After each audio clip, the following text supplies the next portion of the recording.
Bo s'abonner pe na chaîne ya Kitoko. Des fois to kolina après bango père na bango ba teki lupango wana ba keki santu. OK. Ba bande na no akoli mo muke na bumbu. Na bumbu après nda ko keki santu. Ba keki santu. Bo s'abonner pe na chaîne ya Kitoko. Vous avez qui vraiment ce qui peut temps vous se familiariser pe na papa. Mais d'abord mon vieux to va né tiba 3h du matin. Tiba 3h du matin. Tiba 3h du matin biso mbale. Bo s'abonner pe na chaîne ya Kitoko. Parce que on a parlé na Kasavubu. Donc tous os anae na ibika viejuna. Bien que tous en relation il y a employeur employé, mais c'est mon vieux. Alors si ko là ba c'est que au salate yé abenginga. Ah mes petits m'ramener au salita là donc a boule sili. En tout cas vraiment ça tout na zonga. MCV nga po yo zonga boulot.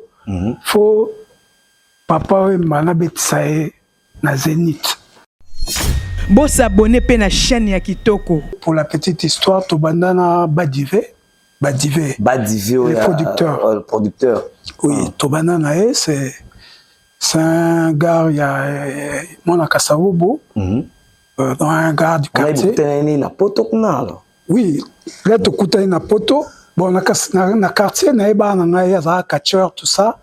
Mais tout ça. Oui, oui, Azara Katia. Ah bon? Oui. Mais tout ça, c'est fréquenté. OK. Bo s'abonner pe na chaîne ya Kitoko. Congo Kitoko. Boko zo masolo ya bien. Temanga nazali, machine te bébé. Allez tout la mwisi ya zaza. Ya zaza. Bo s'abonner chaîne eza moko. Boko zo actualité ya bien, ba news ya bien. Congo Kitoko. Makambo, c'est naturel. Oh.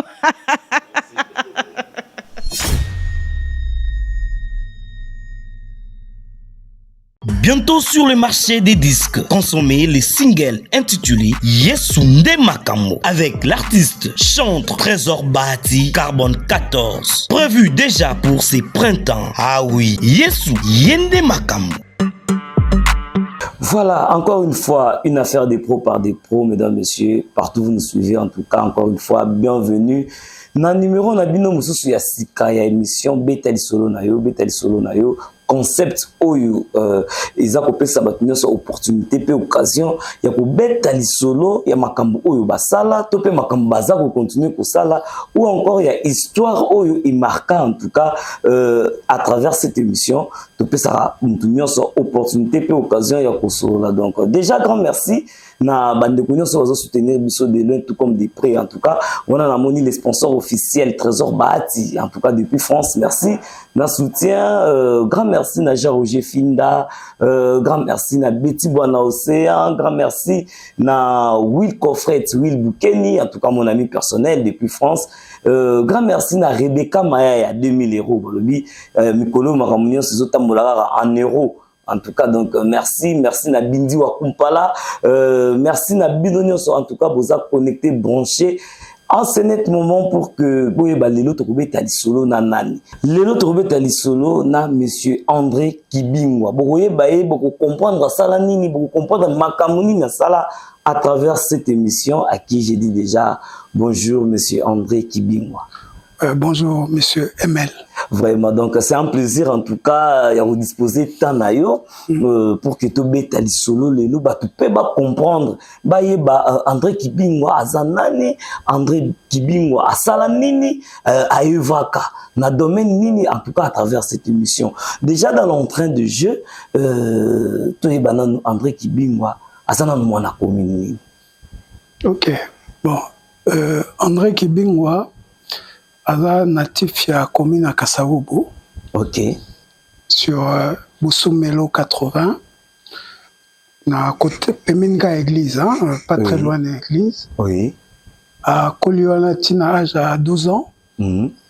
Alors après 12 ans, à Kendaïna maman nae na commune ya Bumbu. En fait maman s'est séparée avec na papa et puis maman à élire domicile dans la commune à Bumbu. Okay. Pour la petite histoire, la commune à Bumbu, en fait, c'était sur la grande avenue Landou. nsima na biso tokangama na star monene ya mboka malheureusement personne makufa Defao. Defao, okay. Le général Defao. Le général Defao. Biso awa nsima na biso donc bango na zongo. Oui. Dans le pont na bango. Ok. Bokangama vraiment. Tokangama penza donc mur mitoyen. Général et pas Defao. Pas général Defao. Oui. Donc mur mitoyen des séparés. C'est Paradiso, ouais, voilà. Donc j'ai grandi to kolana bango. Ok. Bon, il est déjà Gazena moi mouké bon 12 ans hein. Oui. Il est déjà sa collègue qui je crois en tout cas âge na petit ma collègue déjà. Oui. Et puis on s'intéressait à ma musique hein. La musique oui. Déjà dès son jeune âge aussi. Biso zai ba petit Hollandais quoi. Mais zai na on ba quartier hein, il y a zai na ba musique non na quartier. Voilà comme général de Fort. Non, comme général de Fort. Oui. Et puis et là on a ebi azaolinga mingi. Oui. Boziana. Ok. Donc, sauter na parcours na première danse na Azaolanda style ya Boziana. En fait, elle est vraiment fan ya Bozi, elle est fan ya Papa Wemba. Ok. Donc fan na Bozi na côté musique hein. Côté musique. Et puis façon d'être Azaolinga vraiment Papa Wemba. Non, habillement tout le parce que côté habillement déjà c'est à son âge. Azaki déjà Rolanda Mara Bilamba. Ok. Voilà. Okay. Donc, des fois, to kolina après, bango père na bango ba teki lupangwana, ba keki santo. Ok. Ba bande na no akoli mo muke na bumbu. Na bumbu après nda ko keki santo. Ba keki santo. Après keki santo nda azonga eki na koti ba de ayo ko tafuma na monde musical. Voilà. Mais entre temps, abande ne go l'air na âge mo pa banene déjà ko beta musique hein. OK. Beta musique na ba Chorambemba, je sais pas si Chorambemba auto tikabiso personnel. Oui. Ba beta ki ba beta na ba Chorambemba. Beta na ba Chorambemba. OK. Abanda un orchestre Chorambemba d'ailleurs. Je crois na bossé comme on fait à Flanel un truc comme ça.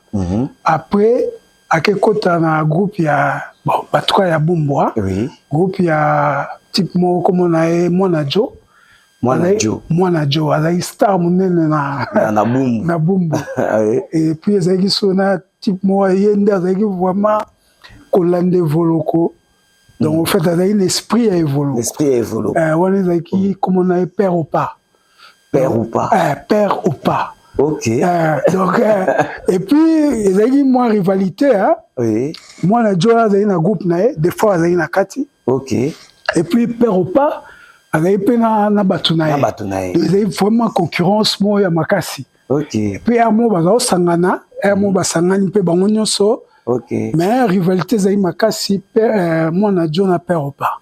OK. Voilà. C'est pas moi na John déplace au général des fois Des fois azali. On a commis général. Na nugu tout donc mais un boga. Oui. Te makasi. OK. Mince. Azalaki nango déjà. Donc pagaille. Basi bazolanda ye. Oui. Mais il y a makamwa azaolinga omingité. OK. Mais beauté so monyega fo otala quoi, il était très beau. Très beau mince, munena comme sima.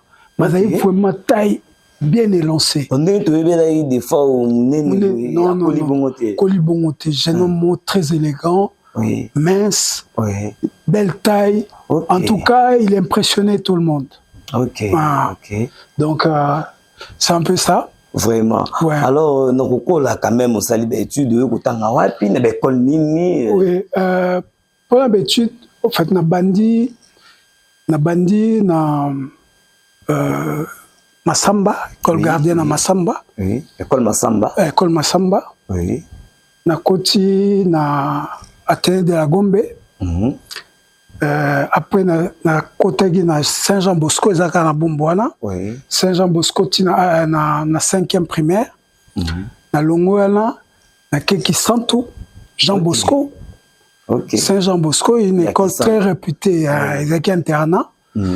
Na communauté na 6e na Kati na zone Athénée de la Gombe. OK. Une année na Longo Athénée na Keki Mwenza. Ndingambote. Oui. Nasali 2 ans kuna donc première, deuxième. Oui. Après naké Bandundu. Ok.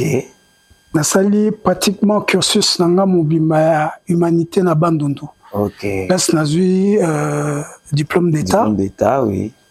Et puis nazongi nakomi presque pembeni ya okende poto na bandi nasali université na ISPL. Ok. Oui, bien, ISPL, oui. ISPL, donc on a sali sciences politiques et administratives kuna. On a sali 2 ans kuna.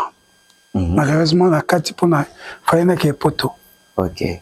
Donc privilégié qui n'a poto. Donc 2 ans, mais c'était bien. Oui. L'air ma poto komi na ke poto. Alors là, na qui poto na cadre ya ba faire mouza ça là ou bien c'était na cadre de la famille. Na cadre ya dans l'esprit, hein, dans le cadre d'études. Le cadre d'études, ouais. Ok. Là, comme na poto, donc en fait, il fallait attendre en Belgique.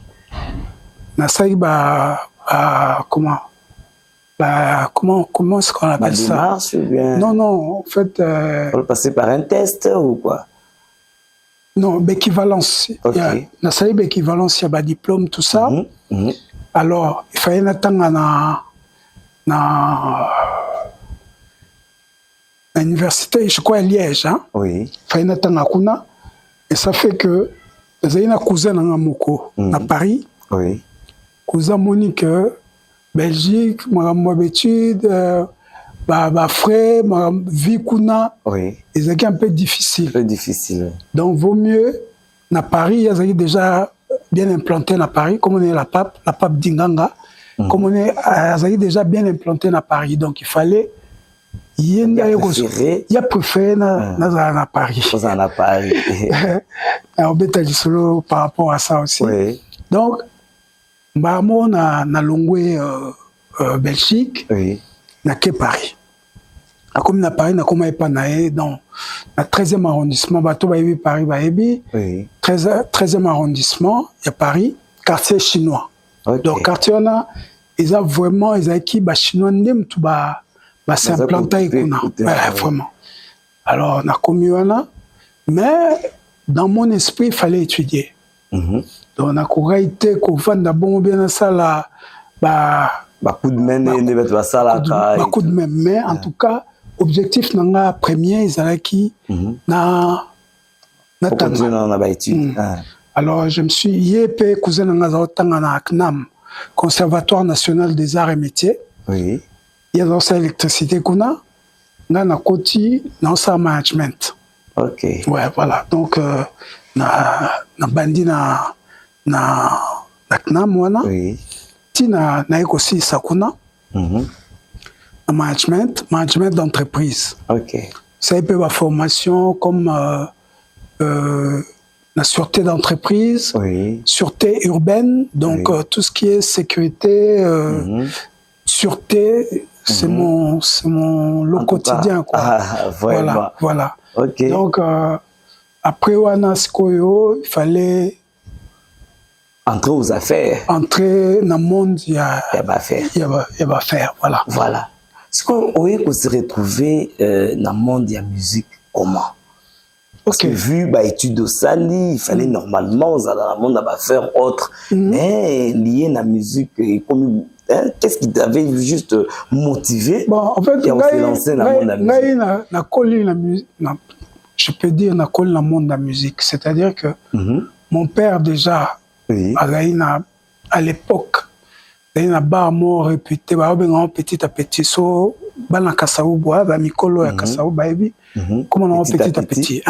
Ba wana, ils ont koyamba. Ba groupe nyoso, ba ok jazz, ba taboulé, ba Nico, donc j'ai grandi dans ça. Donc ça veut dire na ba wana ba artiste bazoko yami. Bazoko beta. Voilà. À l'époque, ba concert ils ont dans babar. À babar. OK. Bavon Marie, je me souviens, oui. Donc c'était vraiment mon enfance quoi. J'ai été bercé par ça. OK. Donc, tous les na bar oyo, ils avaient un musicien belé.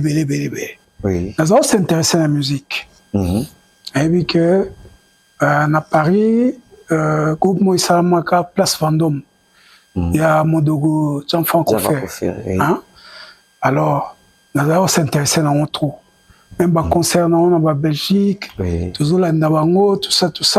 En tout cas, c'était une époque où jeunesse et latine. Voilà. Alors après ça, à côté dans le monde du travail, dans le monde du travail, tout ça là, nous avons un collaborateur et Juna. Juna Mumbafu. Juna Janana. Ah, Juna Janana. Oui. Ok. Le père, il y a Maître Gims. Maître Gims, oui. Je travaille avec lui. Ok. Donc, mais. Contact. Non, toujours travailler avec toujours ça là. Ah. En fait, nous avons une société, il y a gardiennage.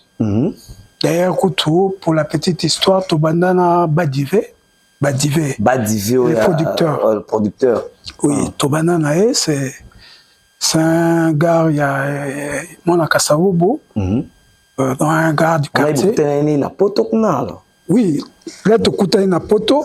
Bon, dans le quartier, il y a un catcheur, tout ça. Mais tout ça. Oui, il y a un catcheur. Ah bon? Oui. Mais tout ça, c'est fréquenté. Ok. Ouais. Là, tu comme un poto Sikoyo. Quartier nga na Vanda. Oui. Dans le quartier Belleville. Peut-être comme moi. Déjà. Alors, là, c'est Badia Zaosala.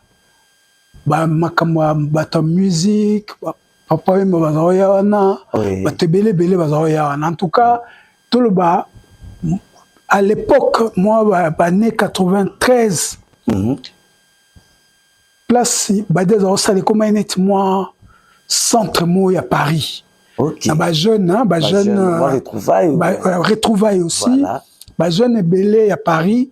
En tout cas, les soirs, on s'est retrouvé chez Badi. Ok. Il y a beaucoup de l'influence, papa et ma la place moko. Donc, tout azolinga. Les soirs, à Moito, wana, bamonae, amonana. Même, orchestre, on a, place Fandom, en Modoko. Donc, siège nango Isaïe Pewana. Ok. Voilà. Pour Modogo, au départ, c'est Ada Mona Viva, la Firenze, Ibana Viva. Oui. Et c'est que celle qui a eu l'opportunité, ça a groupe nae. Bane belé, bate belé à Viva. Oui. Comment est-ce qu'on soutenir soutenir Modogo. Modogo, Jaffa Kofi. Modogo, Jaffa. On a sali. Ça va. Place Vendôme. Ah, c'est l'orchestre de Place Vendôme. Ok. Mais, moi, je peux banze mon Viva. Ok. On a évité ce histoire romaine. Oui, histoire romaine. Place Vendôme, côté Kalamindele. Zemunae, oui. Interpol les liés. Voilà, banzemo. Et il y a mingi na poto quoi. Na poto. Mais Place Vendôme, en tout cas na Kinpe Komaka. Place Vendôme, côté Kalamindele. Évite ça, en tout cas, on a Isaki Mindele. Mindele, na poto. Voilà. Donc, Isaki un peu ça. Et puis, tout ça, tout ça, dit le quoi, tout ça, dans le quartier Moko. Oui. Tout c'est lié d'amitié. Tout bandi après, comme moi, Bouleux et mon anaka. Alors, Isaki, ex-femme nanga. Oui. Ngam na pesi badi passe. Ok. Pour gérer entreprise au Tokaya Anae. Ok. Alors, tout bani ko travailler na badi. Na gardiennage, hein. Gardiennage à l'époque, tous aïba congolais belete, on va souhaiter un gardiennage. Ok. Tout ça lié souhaiter un gardiennage comme on a eu volcan sécurité. Tout bandi nae papa ti 99. Okay. Donc de 96 99. Tout s'est séparé. On a créé souhaiter na badipe atikali na volcan. Atikali na volcan. Ok. On a créé Victory. Ok. Victory Sécurité. Mais on les a qui après Boubé Bani ou bien ils allaient non. Donc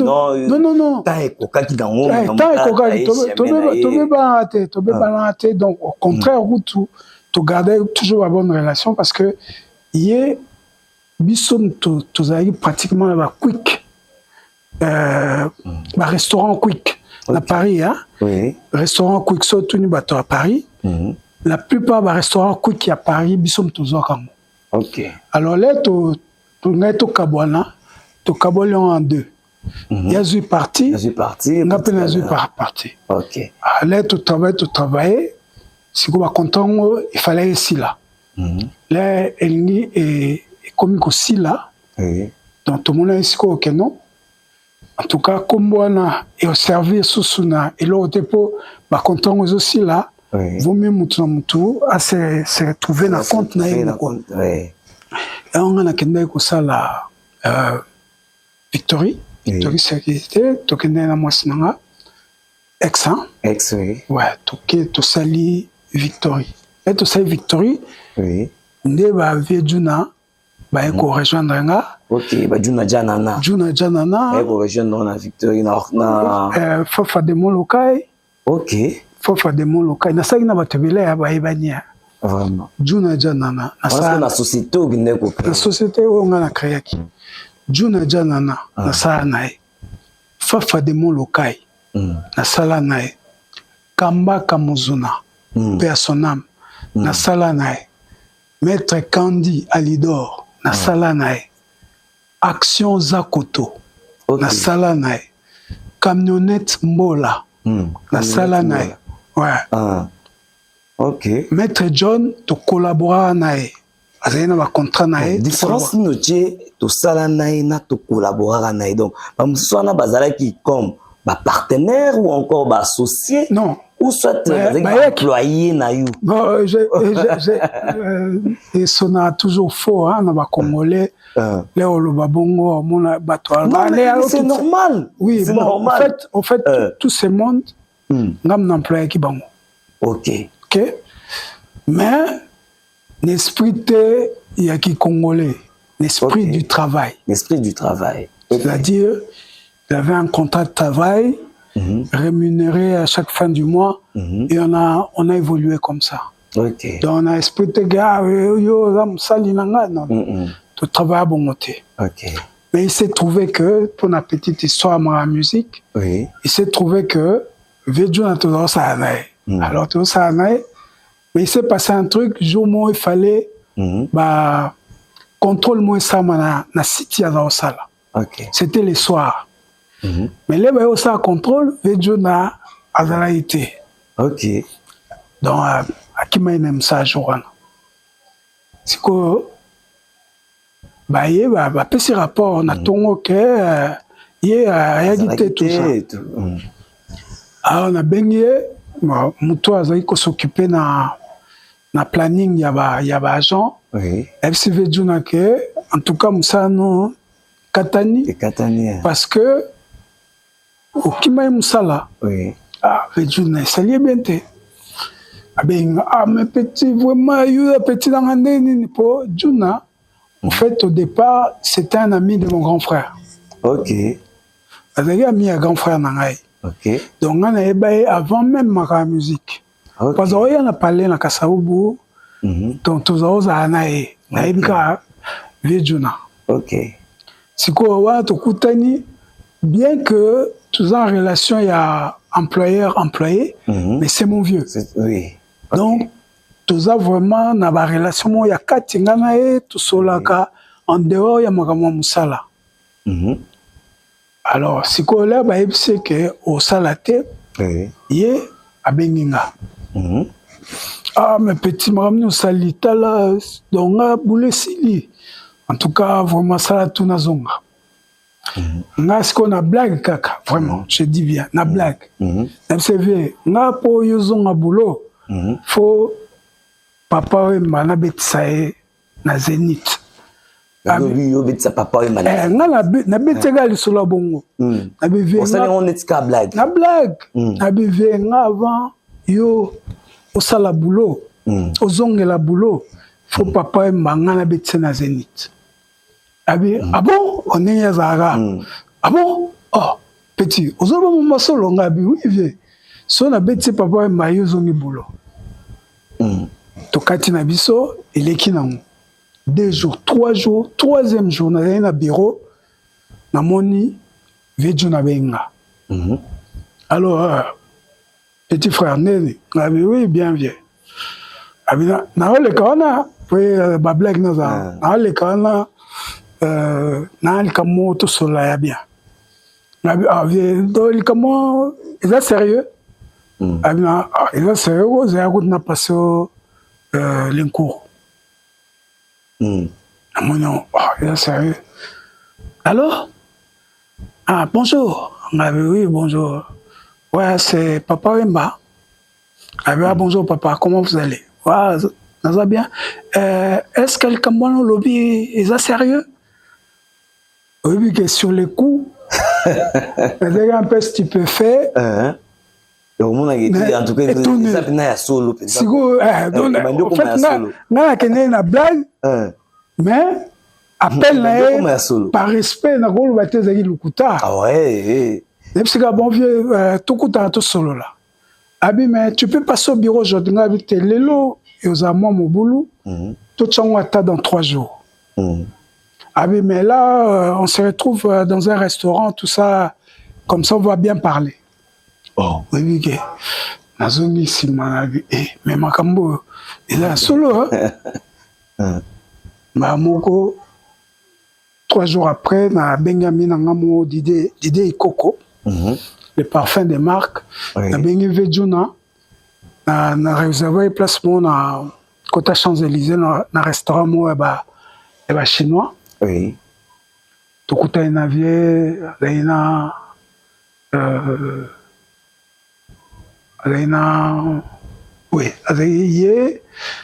dame moko na viejuna. Bangomisatu ngai na mina na Didier na ngai donc tozaki 5 personnes. OK. Okutani to bani ko sola ba mo via isinga que tout cas proposition na yo na ndimiango pour l'instant batu bazoya mais nini bazo soananga. Oui. Nazo na monyo ils ont vraiment sérieux. So years après, moi je suis prêt to mettre un concert wana. Ah bon? Abi suffit kaka aux dates mon na salle. Oui. Et puis tout ça ba modalité to ebane to solo là comme ça aux concert. Et puis bon on se rappelle comme ça tout mettre en point. Mais ça est que entre temps on a Akin. OK. Donc tout seul na juin. Parce qu'au début juillet on est Akin. OK. Alors ça tombe bien. Tu peux déjà commencer à faire la pub. Oui, oui, Azo poussé vraiment pour que Marabango il fait ça les gars. Azo poussé vraiment moi. OK, ben écoute, je vais quand tu arrives à Kin, contacte une personne qui travaille pour moi, Marie-Laure. Marie-Laure Yaone, Kouta Nae, comme ça, pour solo là. Même pour moi, c'est d'accord. OK. Mais pour tout ça, tout solidifier le Congo, il faut quand même contrat, tout ça.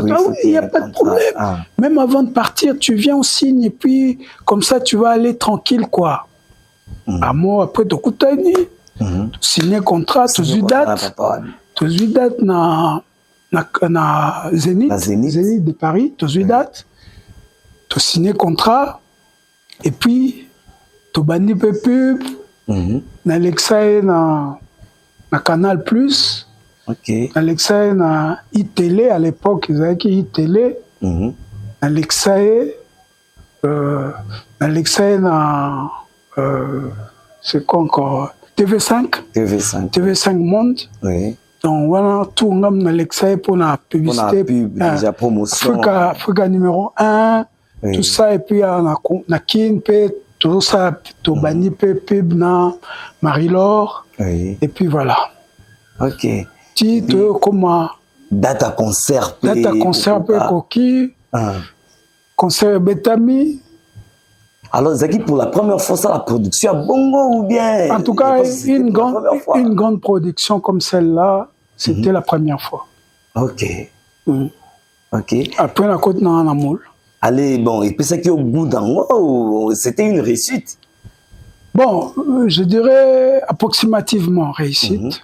parce que comment ekweki na période moko biso ba congolais to mesa ba concert na ebetaka les soirs oui, à partir à 22h ti l'aube mais ce que wana interdiction mo esama na Paris ba concert ko betamate après minuit. OK. Donc tu es obligé concert banda 20h et si la minuit. OK. Donc c'était la première fois concert ebetabongo à Paris. Disons dans le monde africain. Oui. Batouaki belé mais batouaki sous ebelé après minuit. Après minuit. Ouais. Pendant le concert, il fallait pendant le concert aussi là batouazo yakaka. Batouazo yakaka. Mais en tout cas c'était bien, ça s'est bien passé. Voilà à l'époque on a papa Bazaka na musicien. Bazaka ba musicien azaki na bango na vivre la musique ou bien. Non, l'époque on a nouvelle écriture ezaki na Kinshasa. OK. Vers Outobima prison.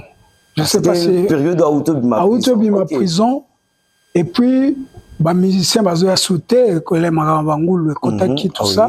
Ba musicien bazoya sauter est obligé à fignoler groupe moga sur place. Ba musicien kala tout ça mais ba musicien soit vivre à kala. Bazalaki ba lijo kompa bayaki ba vejuna bazalaki OK yemo bazalaki wana. Moi monsieur Belé ba c'est les rois comment nani Gloria les Bouloukutu tout ça bazalaki en tout cas et puis ba musicien ba jeune musicien mususu ba utaki Victoria mususu Mamale bazalaki pas Kofi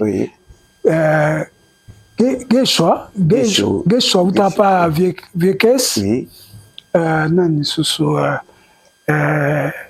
Misa Braza nani azali na orchestre nini abeta orchestre ya Roga non bazalaki na bazaka ensemble na ba Roga na bosen comme on a il bazalaki tout ça en tout cas ça s'est bien passé. En tout cas, et après on est plus au goût oui, après on a continué la production, tout ça. Bon, comme il n'est pas permis, tout ça la production clandestine, na betamaso nango. Donc voilà un peu, mais disons na c'est familial ça qui na monde wana. Alors, et comment nini ou comme proche na makambo ba Sokoda. Est-ce que au cause de la parmi bateau monaki création ya société ya Sokoda? Au départ il y a création ya Sokoda, je n'étais pas sur place, nous allons à Paris. Mais nous allons à Mina Moko père son âme feu d'Akumuda. Et elle est partie prenante je crois qu'elle est administrateur na Sokoda. Oui. Alors, il fallait que les gens na comme na kin na zai na solete na amour avec systems na autres travailler na solete na et tous okuta na très souvent d'Akumuda oui. Alors je me souviens tous aki na na ça projet moko epsinga mais André projet oyo so to sangisango na makambo Sokoda ko simbanga ndeni epsinga mais ozolinga osala nini ya ba recouvrement des fonds na ba entreprise. OK. Mais Sokoda ils ont un sérieux problème il y a recouvrement na ba citoyen quoi disons ba protagoniste ou ba sali la musique ya Congo oui. Alors et osala mieux ceux qui ont eu idée à ko sala vraiment entreprise disons ko zo parti mon côté kaka pour un recouvrement. Alors on va faire introduire yokuna comme ça soit na ba kondia kuna to ebande nini ou ko sala pour bo sala recouvrement et ça bien. Bien, c'est une bonne idée. Na mairie on a nous bongo na yakuna. Alors ça que to mairie dango na ex nangai. Oui. Ba to moni que On a besoin qui est parti à Kinshasa ou bien parti à Potora. Non, tu soli na yekin nazanakin. Ok. Alors tu solo liango puisque tu ko retrouver à ce temps-là nazalaki lokola tout le président ou encore responsable à cette époque-là, disons. À l'époque PC Zaki monsieur Jacques Mondonga mtazai PCA Blaise Boula azalaki vice PCA. Ok. Premier vice PCA, disons président, vice-président, vice-président. Il y a conseil d'administration. Oui. Après il y avait Papa Mazaki administrateur, Ouerason Azaki administrateur. Nani soit administrateur. Moi batebele ya bakombo Okasol. Quand couturier wa sabloka ya armée tout ça. Oui. Azaki administrateur. Maïka Mounan. Ok. Azaki administrateur. Kiamonga Mateta. Verkis. Azaki administrateur. En tout cas moi nani soso. Moi va commencer non. Moi batu bazaki administrateur. Mais PCA Zaki Mondonga Jacques. Mais bazaki pe la DG na bosse ko ya DG bazaki na ya l'époque. Alors nani soso Locas, monsieur Locas, Oyem Tazaki, directeur directeur administratif, je crois. Oui. Ou bien juridique, il y a Sokoda, c'était lui. Moi, Locas. C'est un ami que je salue. Oui. Yazaki, directeur, il y a juridique. Oui. Alors, il s'agit que l'être soyena d'Akumunda vraiment ce que tu contour il y a bien. Oui. D'Akumunda ici ce qu'on a conduit, tu proposer le quoi.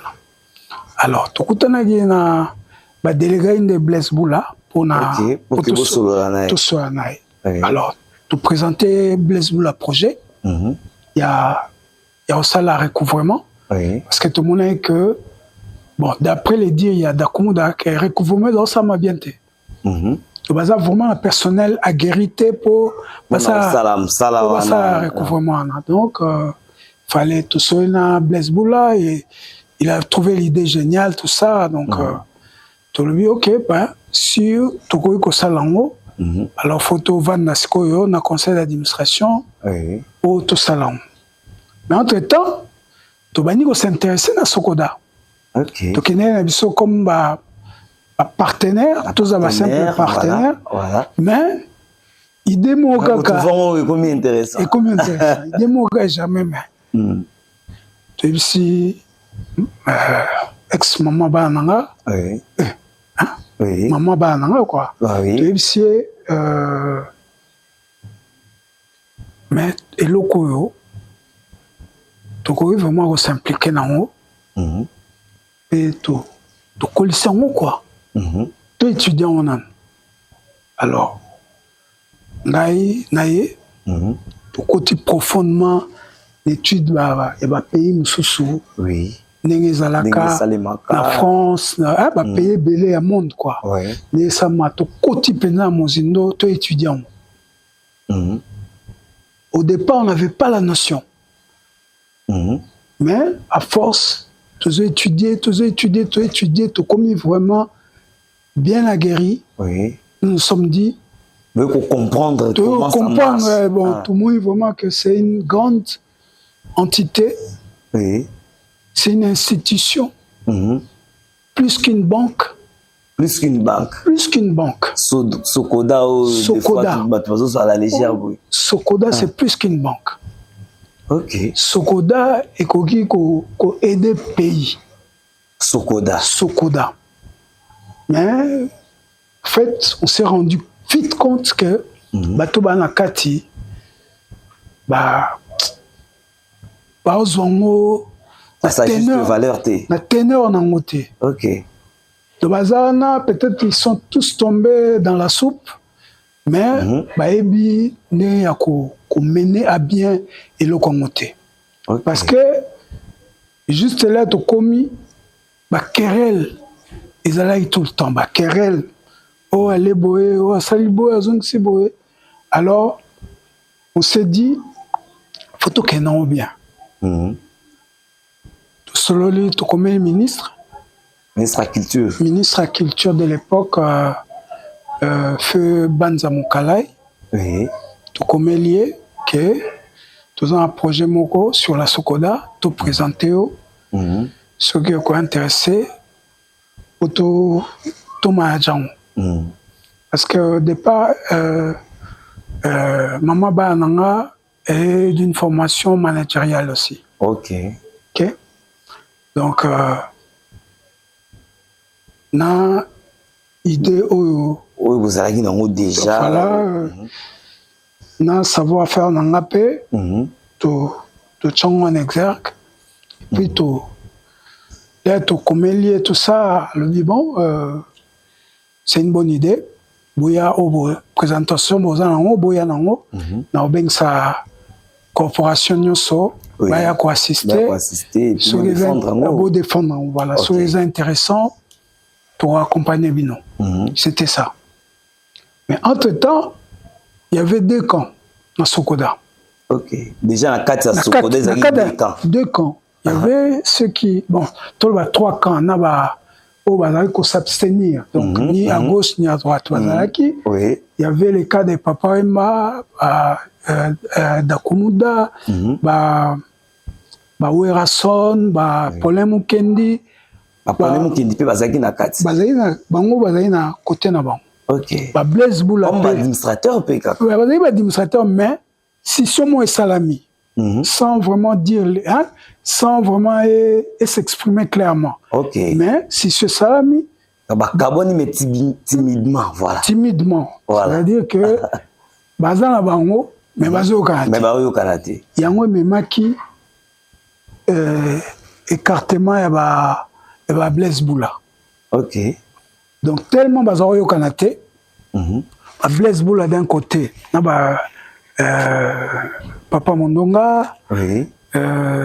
Et puis Papa Wemba, Adakumouda, Bawera, Batu Bango, Bazaï Pe côté Nava, Maïka Mounan, Pepe Feli, Manouakou. Bango tout Bazaï côté Mokona, Papa Wemba, tout ça. Est-ce qu'on a pas Nyokalongo Bazalaki déjà? Nyokalongo Azalaki neutre. Neutre.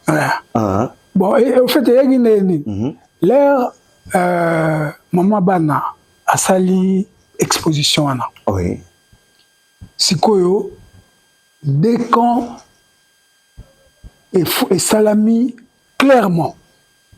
Bateau baza pour le changement, na bateau baza statu quo.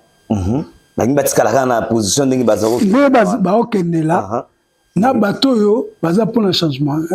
Savoir. Oui, oui. Baza pour le changement. Oui. Baza pour le changement. Baza na biso. Ok. Pour l'être exposé. Et si sikoyo, mutamoni vraiment mais makambo to ba ngota na banyoka longo. Bango souvent ke en tout cas pour la première fois tu as eu vrai cours. Il y a comment ça doit marcher. Mais par rapport il y a la raison X ou Y, nyoka longo zaine neutre. Kamwa mateta neutre. À l'époque. C'est quoi bazo bunaraka quand il y a Papa Wemba, na quand il y a Blaise Boula. Alors, quand il y a Papa Wemba, il y a tellement pression sur la mégestion, entre guillemets, dans le but de confirmer entre guillemets. Il y a traitant de mégestion. Mégestion, il y a Blaise Boula, il fallait kaka bakende. Donc, l'équipe Moussoussou est remplacée. Voilà. Donc, c'est là que moi, combat mon disons intestine et Kiwana, tout ça, après, Blaise Boula, Bakei. Et Blaise Boula, Bakei, Basali, conseil d'administration, Moussoussou, Yassika Poufa, élure maman ex mwasi nanga élire DG et puis Paulin Mukendi comme président conseil d'administration. Ok, Paulin Mukendi comme le quoi PCA. PCA. Voilà, à cette époque-là. Et puis maman Bananayo avec Okoma comme DG. Ok. Voilà. Alors sikoyo après t'as même serment kuna tout ça babani musala. Mais moi va fonctionner zaté. Parce que ba compte nyoso côté ba Blaise va faire bloquer ba compte. OK. Donc va faire bloquer ba compte ba mongo déjà c'est kota. Oui, kota na Sokoda. Au moins va savoir répartition zaté le en tout cas comme statu quo. Rien ne pouvait marcher. Alors la dame, c'est l'effort, il a contacté la banque, ils ont réticents, il n'y a pas de sérieux, tout ça. Alors, il y a ce que ça la lobbying, il y a Sika, soit na bango, que une nouvelle image. Tout est en ordre. Voilà, tout est en ordre. La structuration Saliboye. Maintenant, on va travailler comme si, on travaillait en France, partenariat Nabino, boye. Et puis, tout banam sala. Banque fait, et mon qui bon, mon bon, si koyo, tout travailler, par contre, tout fungoli, et puis voilà. Donc, tout est entre vos mains, et puis bon, banam sala. Alors, on salé bandi, et au sala que, mais, on a ici pour la société dans un projet, on est à kaka. Projet il y a recouvrement. Il y a recouvrement. Ça n'a rien à voir parce qu'il a commis DG, mais par rapport à projet, il y a eu parce que il y a une quantité. Nga Sokodate. Nga na un projet bien avant il a commencé à solliciter expertise nae pana bango bandimi. À défendre bango et bandimi. Bon, conflit d'intérêt cause a été pour nga banagi en amont. Bien avant. Ok. Bon, batumsusu banimaki, bamsusu baboya mais moi si DG comment et comme il fait problème moi. Au fait, tu insistes hier à continuer Moussala. Mais pendant 4 mois, elle a travaillé que 4 mois. Ok. Mais c'était une vaste blague. Vaste blague. Donc donc, tout le monde m'a sauté. Maintenant, on peut se faire une anecdote, Moko. Tu t'imagines une entreprise, quelle qu'elle soit, qui travaille nani pour la gestion nango, gestion financière nango, et collabore à nani. La banque, oui. Pour qu'une entreprise soit viable, il faut pas avoir un compte dans la banque. Compte la banque, tout est géré, mais nous sommes dans la banque. Nous sommes dans la banque. Mais à la grande surprise, Bata Sokoda, Bata Somba coffre-fort. Bata Somba coffre-fort, Bata Nango, na Sokoda, Mbongo nous soba bimisa na banque. Bata bimisa mbongo na banque. Bata on a. Bata na coffre-fort. Bata na coffre-fort. Bata gérer l'ango à partir ya Sokoda. Alors elle a senti que il y a danger. Pour Nanga, d'abord je ne suis pas congolaise. Ok. Nandi mama kamoyo, ils ont tout. Parce que bango bayaki bazwaki. En fait, idée na bango. Le gars est à moi aussi. Et puis des surcroisats Moupaya, Aozala docile. Ok. Imposé. Alors que elle connaît le monde du travail. Aïbi né entreprise de Macha. Aïbi qu'entreprise de Macha a été. Na entreprise na kati coffre fort. Na coffre fort na entreprise. Et ça c'est mais gestion abus des biens sociaux, c'est ça. Oui. Mais tout ce monde au bazali na kati ba cautionnaki yango. OK. c'est les grands malheurs du Congo. Ils ont mamingi. Alors, bimisa qui peut pas bon, on tient encore fort. Bimisi mbongo, imposé à bimsaka mbongo. Alors, là, il y a bimisi mbongo. Bien qu'à boyaki catégoriquement, Mamopé a se déchargé naï. Ok. Des places aérotiques P. Place P aérotica. Ok. Parce que Moussala, vraiment, les projets où ils ont mettre en place, elle n'a pas mis ces projets en place, Batouana va interférer, Baye na makambu, Oyezan Mutuna Makolo, et puis Mongo va tchakiwana, Oba récolter dans ma banque. Il laissait son partager. Donc, on peut se dire que non, ce Koda on a payé, et Kaboli peut musicien, Moussou, les autres, tout le monde qui était, des fois peut-être pour rien, les Arabiens, et ils appellent à la base, il y a Sokoda, membre des gars dans Sokoda. Entre autres. Entre autres. Mais, na vu dans extérieur, na olubake, sérieuse à la été. Sérieuse à la été. Attends, moukete. Moutako contredire ngazate. Mais toi, quand tu as tout le monde qui ça la conseil général ou qu'on nommé ou encore ceux qui peuvent passer à l'élection, qu'on met ça comme Blaise Boula, comme PCA actuellement, parce que dans une logique, actuellement, le PCA c'est Blaise Boula. Bon, en fait, après, dans l'année, ils sont remontés. Ok. Dans l'année là, on sautait parce donc, que. Parce que j'ai vu que. À quai de poisson. À quai de poisson, il n'y avait pas de sérieux, il faut le dire, à haute voix. Oui. Que. Bango nyoso.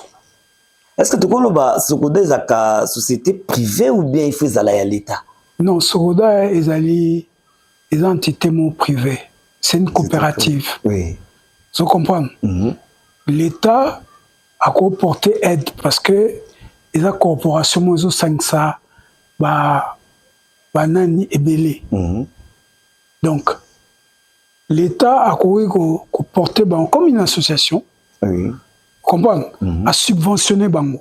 Ok.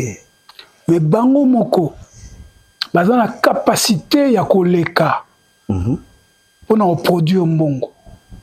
Parce que produit Mbongo et belé. Millions, milliards pe. Sokoda. Sokoda. Ok. Milliards. Une très bonne gestion et combien ça milliards. Imaginez, Baba nous faisons la Congo. Congo. La Congo. Kinshasa de me Congo. Congo. Imaginez botel nous faisant la Congo. Il suffit qu'à place de la musique. Voilà. Dans la participation dans Sokoda. Bon, ça, tu as peut-être il y a musique. Or, dans Sokoda, il n'y a pas que la musique. Il n'y a pas que la musique. Ok. Il y a la peinture. Pendant l'espace Nyoso, où ils allaient commercial, où ils ont un tableau. Par exemple, il faut taper Sokoda. Ok. Ok. Peinture, sculpture. Ok. Théâtre. Théâtre. Oui. Ok. Groupe nous au théâtral voilà. Cinéma. Sokoda. Écrivain. Livre. Livre. Sokoda. Okay. Ce monde a étendu. Il y a. Oui, que ça va revenu. Et que ça va revenu. Il y a. Il y a Titewana. Donc, biso total en haut, ils ont la grandeur que les banques. Sokoda goûte ko défi ça. Panit. Nabi na poto na ba mikili mususu ba musicien. Tout kendigata na Nigeria awa. Ba vede ba star na bango. Ba millionnaires pratiquement tous. Ok.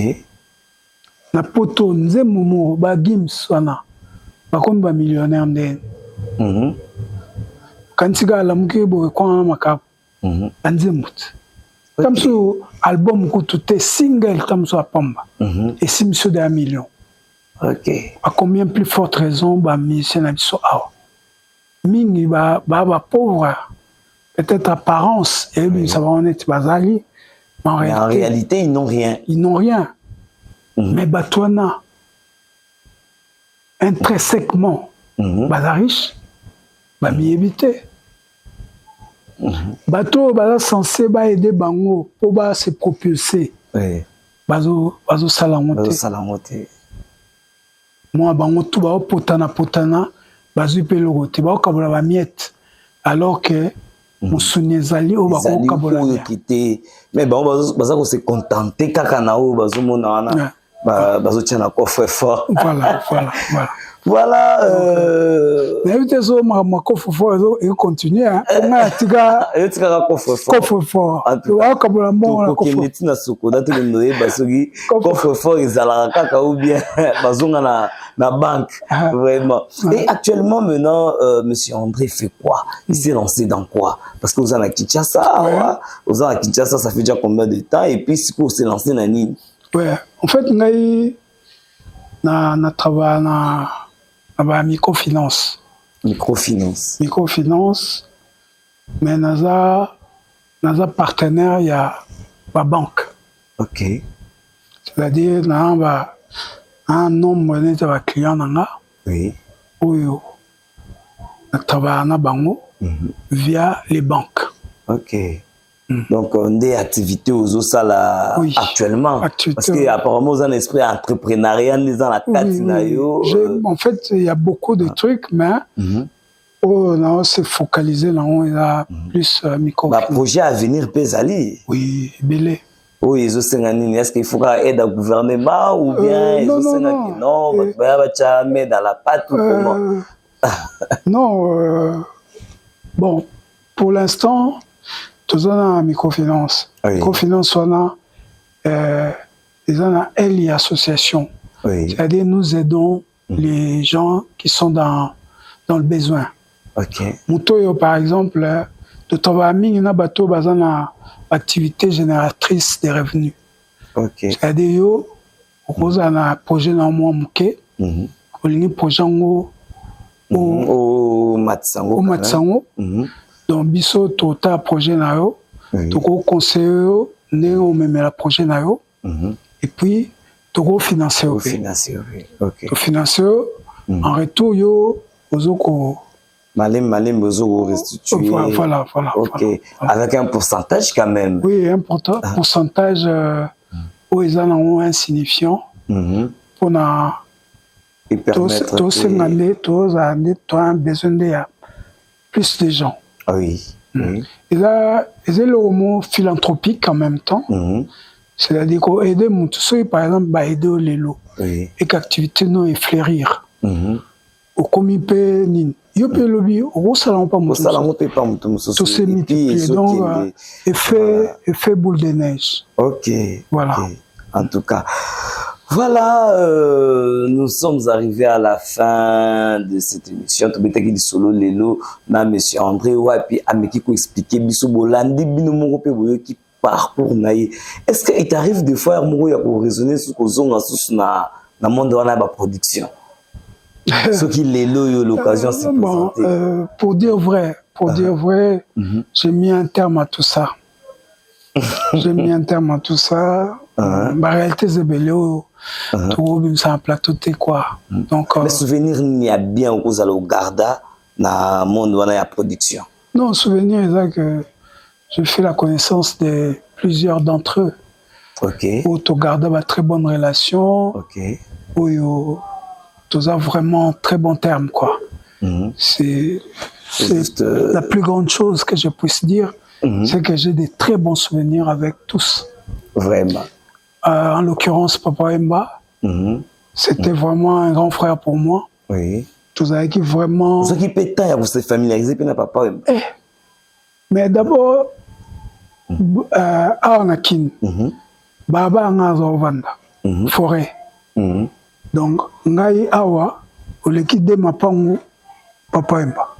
Ok. Naza ba anecdote ebele mais pourtant exacté. Non, c'est mon profiter tout ça c'était mon vieux, c'était mon vieux. Tova ane tiba 3h du matin. Tiba 3h du matin. Tiba 3h du matin biso mbale. Voilà déjà après production. Après production. Après production, boy ko tika la siko. Soki na copie ya lo mombo vieux Fabeta. Ngam na ke négocier na ndenge na nga na négocier. Mais sans pour autant na senga 1 franc. OK. OK. Na ba so ba ndimie ake ba futie mbongo na ye. OK. À presté pe. Je le fais car na mutema sans que na kanisa kene ba to akoma ke nga pe fo. Il faut nalia kaka. Ata mko monter na lia sur ye. OK. Ata mko monter. Moi était donc c'était mon vieux. OK. Donc à cause d'un alors entre autres na ko pe pas anecdote comment on est groupe à Sukasalaki bana malongi oui ba botama na misu nanga bana malongi ba botami na misu na ye ben oui en l'occurrence Joe le Noir petit Joe le Noir oui ngam na kotsa oh nous te ça Joe le Noir na viva la musique oui parce que recrutement ici là via clôturer recrutement mais nga petit na zo ke na libanda yembe na etikenga na zo petit na ti na porte est fermée na beti porte ba fongol porte na côté même si vieux foyo kae abi André répétition c'est Célie déjà abi vieux yo kae na nuata ko yoka bon abi bon OK mais va chanter petit akepe ayemi vi pa yoki son à CP nae et c'était le petit dernier il y a vivre chanteur OK il y a bana malongi oui mais apparemment on bana malongi vraiment ba ça eloko moko te oyo et kangaki pe Kinshasa non ils ont sorti quelques chansons et bimage et simbage non par rapport à une nouvelle écriture parce que dans une nouvelle écriture ils ont plus d'ampleur que bana malongi oui bana malongi comment je peux dire bana malongi à une époque c'était plus des gens qui apprenaient OK la jeune OV elle vraiment encadré bango sur la bango temps OK mais c'était pas terminé via Kei OK mais azoi tombe ba comment il repousse na en tout cas la prestation na bango ils vraiment déjà bien oui est-ce qu'en ce temps-là déjà est-ce que le chef Tosha Yazalaki na bana malongi bi Yazaki na nouvelle écriture non ça la nouvelle écriture mais est-ce que na bana malongi nde akomaki OK akomaki ko propulser bango quoi en tout cas nous sommes arrivés à la fin de cette émission mesdames messieurs on avait reçu pour vous monsieur André Bolandi. Je ne sais pas est-ce qu'il y a un dernier mot pour aujourd'hui. Il y a une émission d'Abisso s'il faudrait passer partout dans le monde. Oh, un dernier mot, c'est... Pour aujourd'hui, la émission. Pour aujourd'hui, l'émission, aimons-nous vivants. Ah, donc devant nous aimer. Aimons-nous vivants. Pendant que nous sommes encore en vie. Soyons vrais, les uns envers les autres. Ne soyons pas faux, soyons vrais. Aimons-nous vivants. En tout cas, donc, c'est quelque chose qu'il faut retenir. Hein, donc, soyons vrais. Tous à la bas, vrai. Oui, parce que en fait, aujourd'hui, le monde est rempli de faux. Oui. Moutao sol sayo, mais au plus profond de l'ingioté. Moutao sek sayo, mais là, les premiers à retirer le poison. Donc, mentalité, on a commis vraiment bien ancré dans le monde. Oui. Alors, tout le cas, tout déraciné, ou à mabé. Tout planté au bien. Aimons-nous vivants.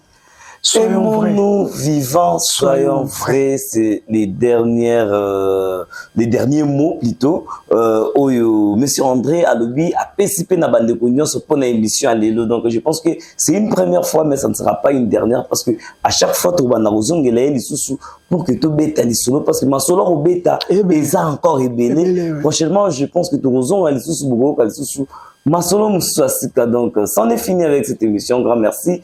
L'équipe technique, donc, prise de vue. Zalaki Maître Gims, merci. Réalisation. C'était bien et bien Whisky Wishi, donc 820 gigas, assistance de notre Bina, Yves Mwanga, en tout cas vous avez qui belé. Grand merci, na Trésor Bahati, grand merci, na Jean-Roger Finda, Betty Bona Océan, en tout cas vous avez belé, Will Boukeni, mon ami personnel depuis France, en tout cas, vous avez qui belé. Didier Ikoko, voilà. Pape Dinganga, Aïe, Laurent Makengo, oui. Papiono Coco, Clara de Bruxelles. Clara de Bruxelles. Ouais, oui. ouais. Ok. Papiono Coco. Tant d'autres. En tout cas, Boza est belé, donc, en tout cas, quant à moi, je vous dis déjà au revoir, portez-vous bien, prenons rendez-vous pour un prochain numéro. Ciao. Ciao. Bo s'abonner pe na chaîne ya Kitoko. Congo Kitoko. Boko zo masolo ya bien. Temba ngana zali, machine te bébé. Allez tout la mwisi ya zaza. Ya zaza. Bo s'abonner chaîne eza moko. Boko zo actualité ya bien, ba news ya bien. Congo Kitoko. Makambo, c'est naturel oh.